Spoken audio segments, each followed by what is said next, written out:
العليم من الشيطان الرجيم. بسم الله الرحمن الرحيم. اللهم صل على سيدنا محمد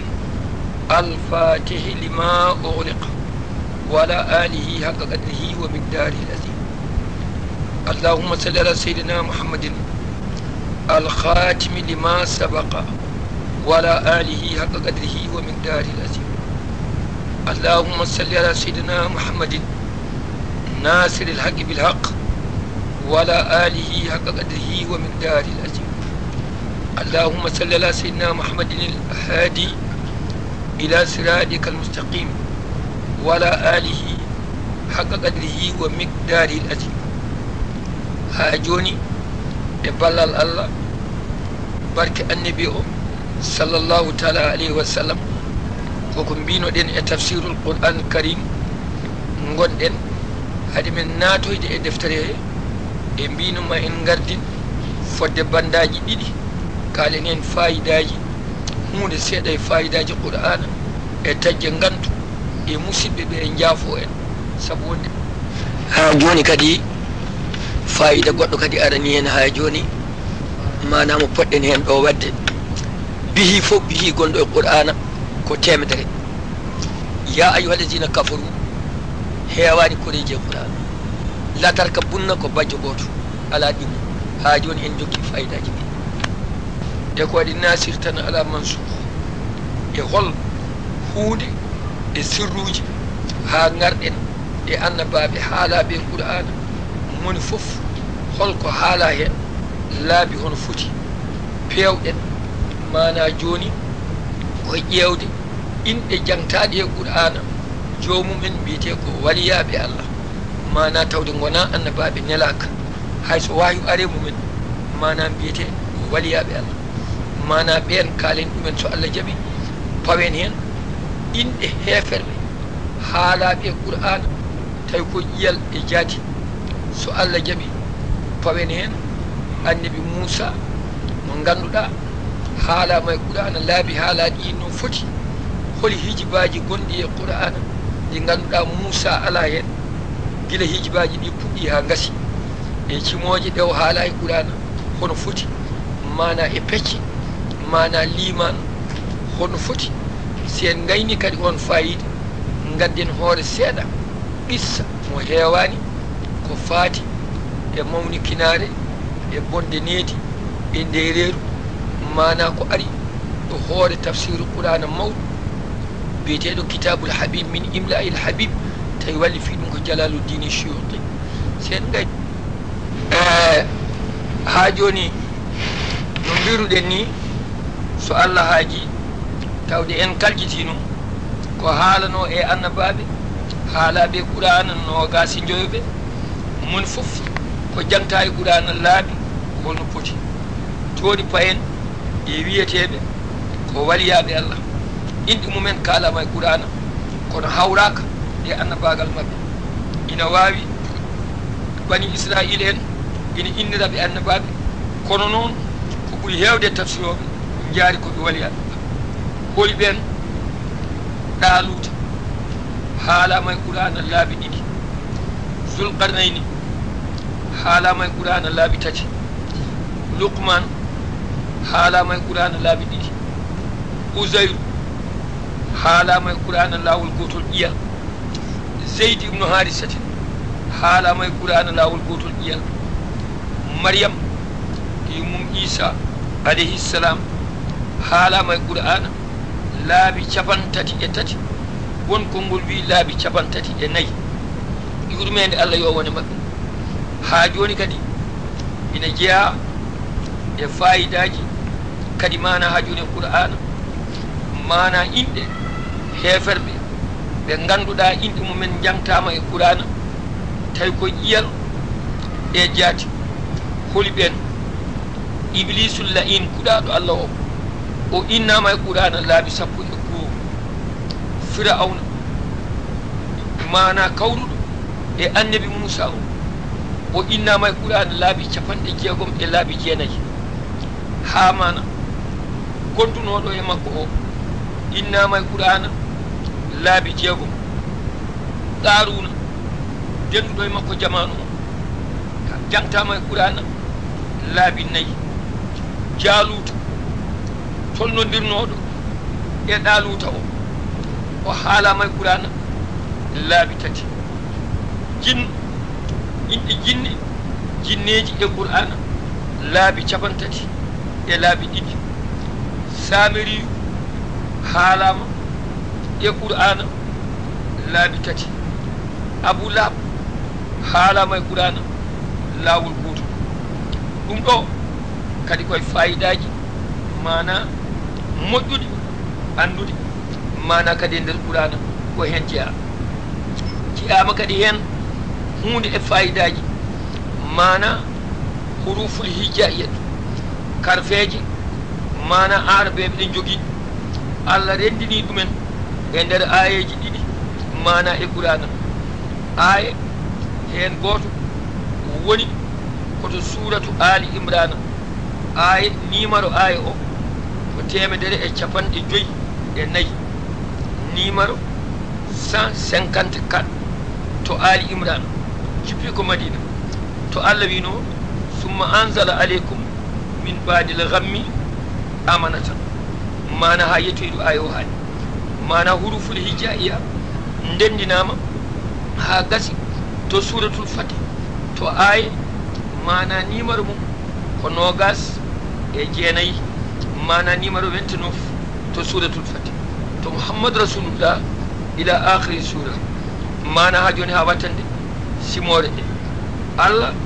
tabaraka wa taala kadi e fayidaji mana fatiha en gandi mana woni hen ko ayeje jeeɗiɗi won wiɓe jeegom kono selli kay ko jeeɗiɗi e ɓurɓe hewde ko ɗum jaari ɓe mbi noon won mana ha joni ayeji ittaɗe e nder mana ha joni fatiha wiyama ko karfeje ittaɗe hen karfeji jeeɗiɗi ittama e fatiha mana wontode mbatta e nder qur'ana hon toon Allah rendiniɗe kanje foof mana koɗe pukkinade to banggue fatiha ƴiyal ngal e ndendinama kanje foof e aya goto to suratul an'am aya o numéro mum mana ko 122 numéro 122 to suratul an'am to Allah wino waman kana mayyita mana fa ayina ha yettoyi mana ha joni wattande ayo ɗo ɗum woni jeeɗiɗi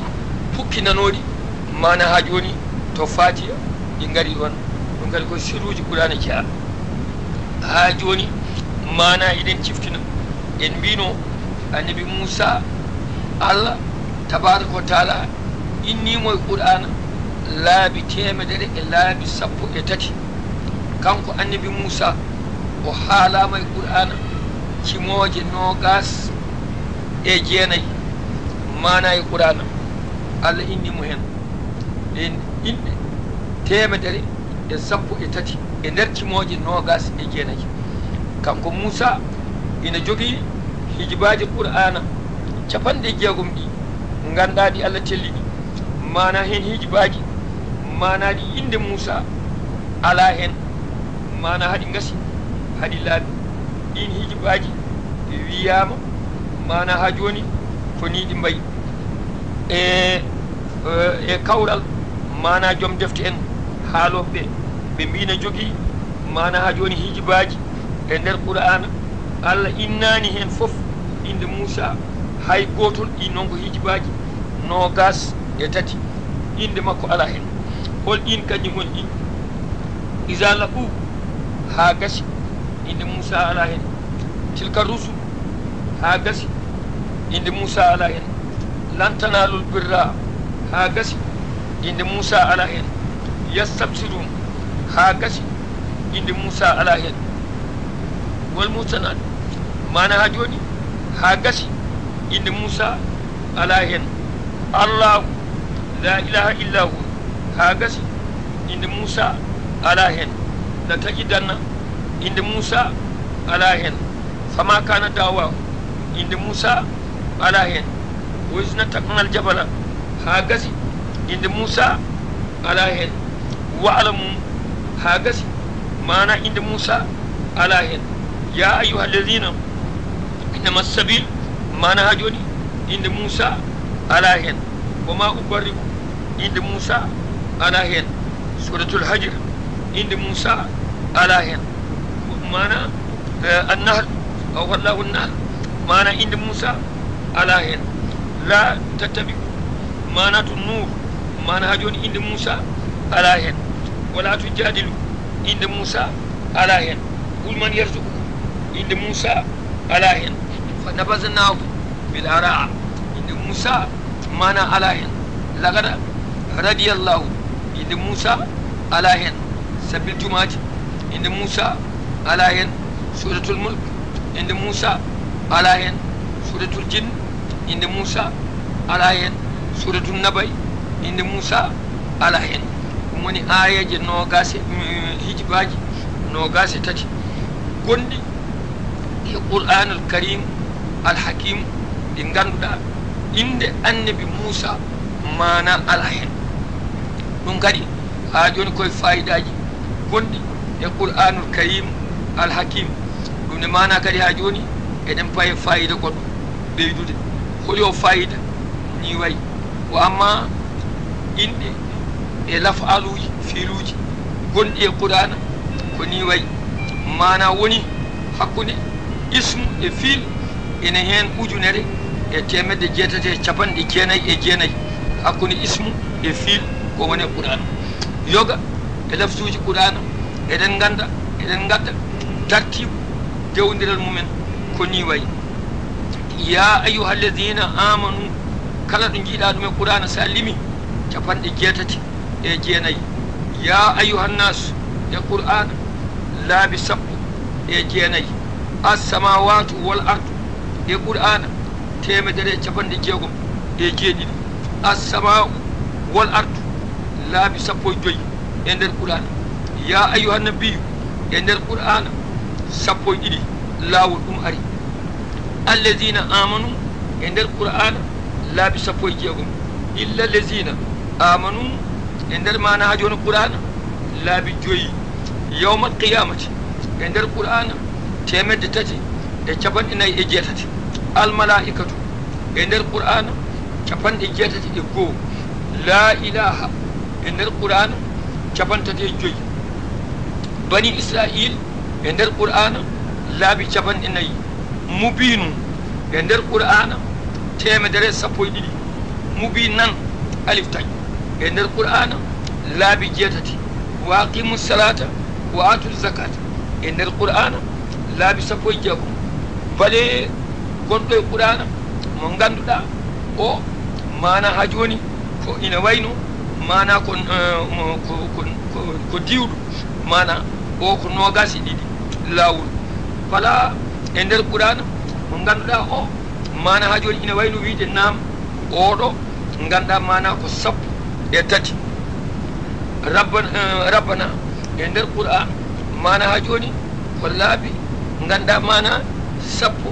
e jeenayyi sadidum e nder qur'an ko capantati e joyyi mana o yaqulu mata e nder qur'an laabi jeeɗiɗi alhamdu e nder qur'ana nogas e jeegom leylan e nder qur'ana nogas e nayyi hayrum walla hayran e qur'ana laabi temedere habirum walla kabiran e nder qur'ana capanɗe nayyi jeeɗiɗi alkabiru e nder qur'ana capanɗe nayyi e nayyi wallahu subhanahu wa taala alam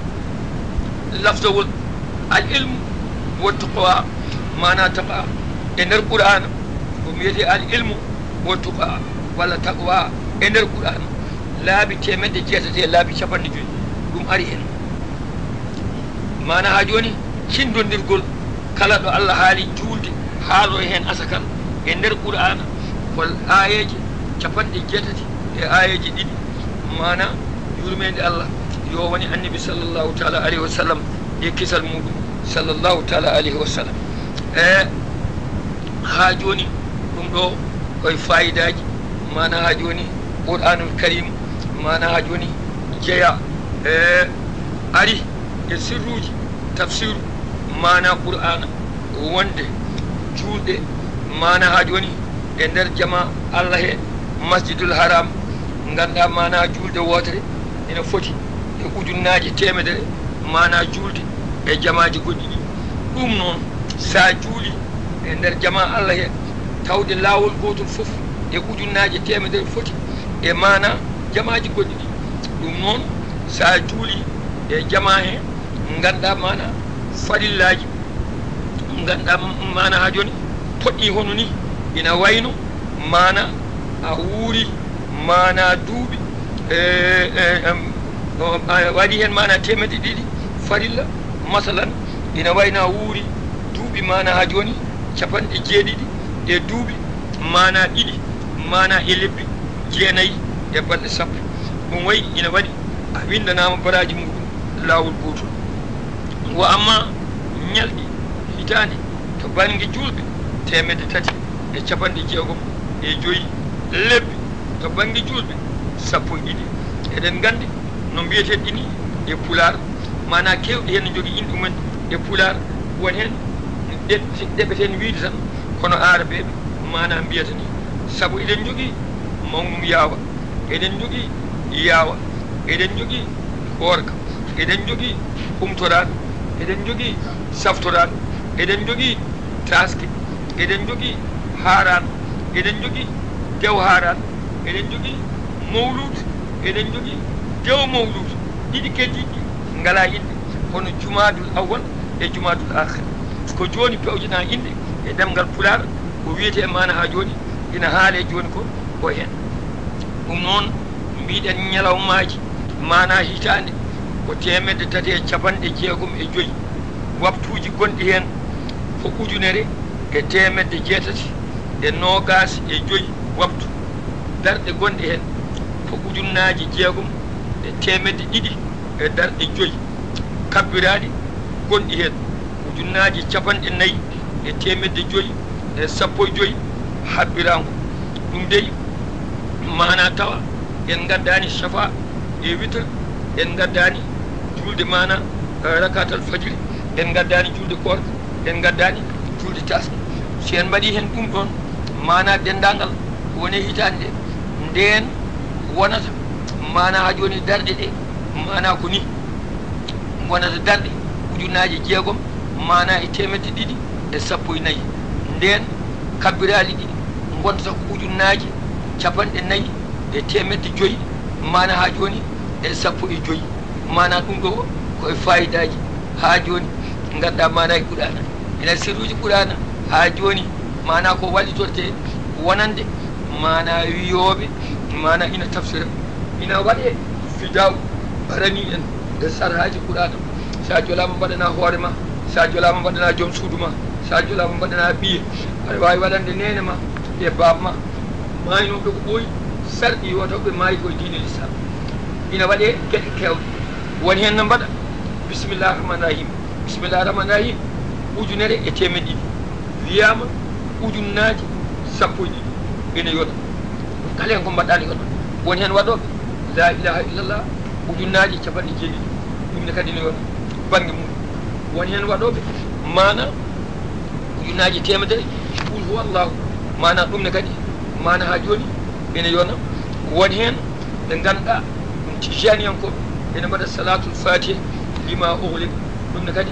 mana ha joni ene yona e kala hen ko mbaɗɗa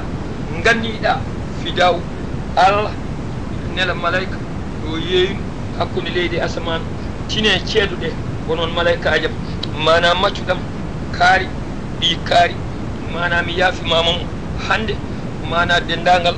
ko wanno mana ha joni ko suuɗi e ko feeñi yawmal qiyamati so Allah haaji joguinoɗo e makko haqqe foof yo artu am min Allah mi yoɓa ɗum mana ha joni kanko e rimɗinimo ɗum woni mana ha joni gotel kadi e sirruji mana ha joni qur'an alkarim alhakim ɗum woni mana ha joni koni e gotel kadi e fayidaji mana annabaɓe hay goto e mabɓe wona no neɗɗo loriɗo mana e dow yimɓe ala kamɓe fof koɓe gollotonoɓe mone mabɓe fof wonko liggotono wuuri e mecce mum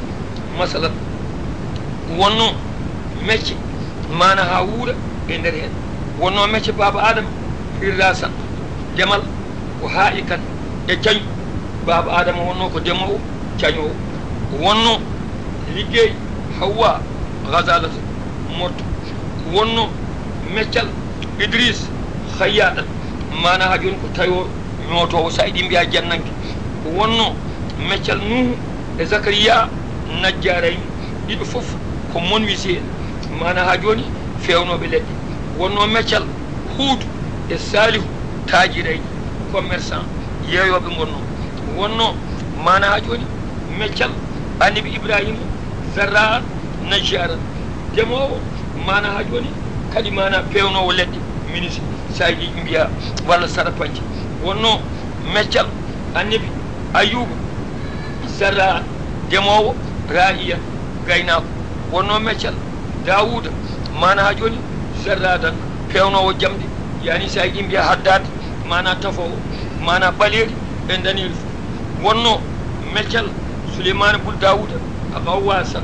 mana ha joni mutowo e nder maayo ene yiilo jamɗe ene wawi wonde kanŋe ene wawi wonde kalisi daga noon yiilotoɓe kanŋe ɓen mana en dañi muñimtiɗo wonno meccal annabi Moussa e annabi Chouaïb ko ru'ade gaynaka wonno meccal Isa najjar sarapanci ɗabiban docteur iɗum fof mo liggotono kana seydina Mouhammad sallllahu taala alayhi wa sallam nelaɗo Allah sallah alih sallam waɗi hen mecce kewɗe o waɗi rayi en gaynaka ɗum adi liggade nde won cukalel mana o nder galle won mo jogui gueɗe ɗe o liggotono kal halbi omo ɓira hasfi omo ñoota guri salhi omo hutta mana ha joni dammol kanko nelaɗo sallah alih sallam ajini omo yerwo ɗabhi mana omo defa gayriha tanamo ñodde limti e paɗe mana ko nandi hen eyyi kanko mana nelaɗo sallllahu taala alayhi wa sallam ɗum fof ko liggueyaji makko ala hen ko mawnikini fof omo waɗanno eyyi ha joni ɗum ɗo kadi koye sirruji mana belɗi ƴissade e nder Qur'an al karim al hakim ɗi ganduɗa mana ha joni koko nafata walla koko mana ha joni naftorte e ha joni e gueɗe liman mana gonɗe e nder Qur'an liman mana ina fecco pecce mana ha joni nayyi wiyama pecce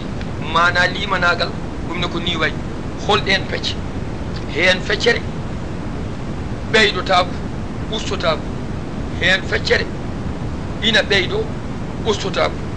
hen feccere ina usto ina ɓeydo hen feccere ina usto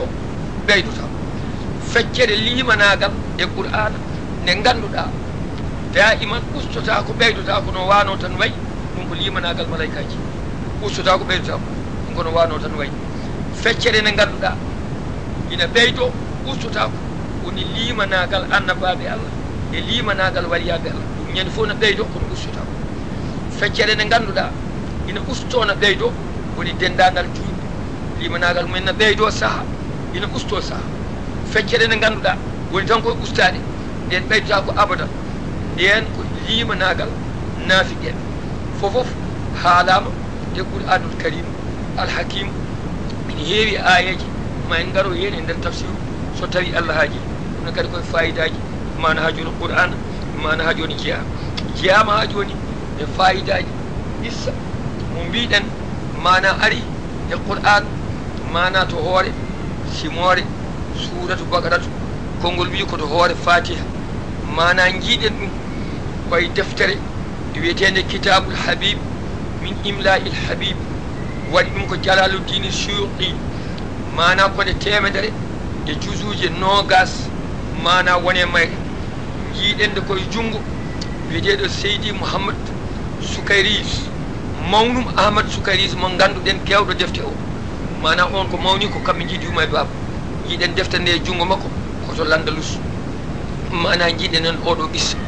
ɗum ko ni wayi qissa mo mbinoɗen ma en gaddu ko faati e bonde needi mana ha joni e mana haasidago e ko mawnikkinaɗe walla mana ha joni ndereɗu ɗum ko ni wayi o wi Allah tabaraka wa taala mana tagui tagoje mum ina keewi o tagui e nder tagoje makko baajol leydi ngol mana ina tiggi ina woni ɗo gotel ɗo haaji kanko Allah e hoddira makko waɗi saaha juutɗo baajol leydi ngol ñaaguimo kanko Allah tabaraka wa taala mi gila taɗɗami ha joni gonmi koɗo gotel mi meeɗani ɗo ummade ɗum noon mboɗo yiɗi jamirami mi forto mana min fof mi foƴo mana mi ummo no tiggorimi ni eyyi ɗum noon mi yiyani ɗo fof holɗo portotomi so wona an yamiri mbaɗanɗami nokku baajol ngol ina wayno mawni kinima saabu holli ina mawni mana no feewi Allah wimo yaato arsi a nanani dille ɗe mana leyɗele jeeɗiɗi yasamanu jeeɗiɗi fof ko arsi woni tiba mumen arsi ne jogui temedde jeetati saldu hakkude saldu e saldu fof ndiwri ɓurdi yawde ina yaa hen mana duuɓi temedde jeetati yettaki ɗo haaɗi hunde fof ko arsi ɓuuri mawnude arsi kadi ɓuuri yodde saabu kala waktu mo Allah addi ujunnaje temedde jeeɗiɗi mbaadi couleur mbiyeten ɗi jiiɗa e ndiya Allah ne holtina ɗum arsi nelaɗo Allah sallllahu taala sallam jamma leltude sa oyo yaɓɓe dow hen o tawi ɗum ko kanŋe kecco omo yaɓɓa ina lofo mana rondiɓe arsi ɓe mbimo yo sifanu ɗumen no arsi wayi o wiɓe mana onon oɗon doodi ɓe mbi fawi koye daaɗi amen emin tuli min meeɗa ƴukkitade woto guite amen e guite Allah kawruta mana min ganda no wayi sifanu min ya rasulallah ɗum noon o sifaniɓe no arsi wayi oyi kono kanŋe baɗono gula hudar mana baɗono gula kadi mana ko kecco mana ha joni no haynande joni joni ndi suɓata o yorde mana mbaɗi mum ina yoni caggal mum mana o wi baajol leydi ngol yaato tawde aɗa yiiɗi ɗo portiɗa yaato tawde ko jiiɗa ɗo ko wani ɗum mawnude baajol leydi ngol laylayti fay to arsi yetti arsi mana ha joni joowi e dow arsi hoore muɗum yawti oya banggue weeli gane ɗe ne gara ina cowwa pawa e arsi laaci ki ne weela oga banggue hoore nde ne weela oga banggue arsi telɗi temedde jeetati ɗi fof gueeli e hoddiro Allah arsi yeeyi ha mabɓi mana ha joni e dow asaman mana caggal mum e baajol leydi ngol wi Allah joomam min dey jinnomi ko ɗum portimi kono gane pawima e arsi heeli ha hippima mana e dow asaman hooram nani weela laacam nani weela dañani ɗo fawi so tawi ko mawnude kay mawni ko min o kay min ɓuuri arsi wonte wiide subhanallah walhamdulillah la ilaha illallah wallahu akbar kañum kam mana jaaɓi ko ɓuraɗo ko daɗaɗo deeƴi Allah wi baajol ngol jippu baajol ngol nana yeeso ma ƴeew mana ha joni kongol ɗaani ngol yaato beele ma fortoye ɗum makko o yeehi baajol ngol telli faye ngola baajol ina leeli ina ɗaani ina tiggi ha feewi kangol kelno ngol arsi ngol ari ngol naate hinere ngol ɗo baajol leydi ngol yaltiri ndeega hinere ngol ina ɗaani finani ngol forti e dow muɗum ha laaɓi ngol ina ɗaani finani malayika findini ngol baajol wi ɗum an a finata ƴeewa ko woni e dow ma ko ɗum woni o wi baajol leydi ngol ganduɗa doole mum kelino arsi ha memi asamanuji hippi e leydi mana ha joni ronki ɗo forti ari naate hinere ma yaltiri wonde nde ha joni nani forte dow keeci ma kangol ɗaɗino ngol ngol kono wi haɗama mi tinani hen hay hunde mi anda hen hay hunde ɗo gonmi ɗo mi tinani naate kinam mi tinani memi kam so tawi ko mawnude kay mawni ko min ngolne mawni kinima Allah haaji ɗi kaali mana gaynde ɗi tan mana haalde faamdu ina e salamaji toƴƴiɗi kañi ɗiɗi fof mana moƴƴi faamdu ƴeewi oga banggue yiyani wi hoto baaji leydi bakkotono ɗiɗo ngol ne wiya mana heeli arsi ngol ne wiya naate kini ngol tinani kañi ɗiɗi fof min moɗiɗi te ɗum haarani miɗo goɗɗum so tawi ko mawnude kay mawni ko min faamdu ndu ne mawni kini faamdu ndu ne haali jofnani wempe ƴere maayo wiye mum tal mana yanoye nder ndiyam tawi toon ma won ujunnaji temedere faam hono mum ina toon maayo ngo ƴeewi ga yiyani wi i hoto fawru bakkoto noon moƴƴi ɗiɗo baaji ɗiɗi joni noon tawi ko mawnude kay mawni ko min mana ko min Allah hokki man Allah tabaraka wa taala hoddiri maayo ngone bakkima mawni kinima Allah yamiri malayika goto e malaikaji mum yo yah hujjoya hoore mum ara ina fembo ɗum koye kawisaji Allah ina holla e ɓissaji tagore malayika o ari mana o nangi maaje 5 gonɗe e windere ɗe kanƴe ɓuuri mawnude won wiyoɓe ko jeeɗiɗi kono ɓurɗe andede ɗe piltiɗe ko jeeɗiɗi maayo ina wiye muhiɗu المتجمد الجنوبي محيط المتجمد الشمالي محيط الهندي محيط الهادي محيط الأطلسي نون ويدتي على واي ويد glacial du nord glacial du sud mer Indien mer Pacifique et mer Atlantique ngon woni maayo wongo e diwan meɗen ɗeɗo jeeɗi e diwan meɗen ɗeɗo jeeɗi e diwan meɗen ɗeɗo jeeɗi e diwan meɗen ɗeɗo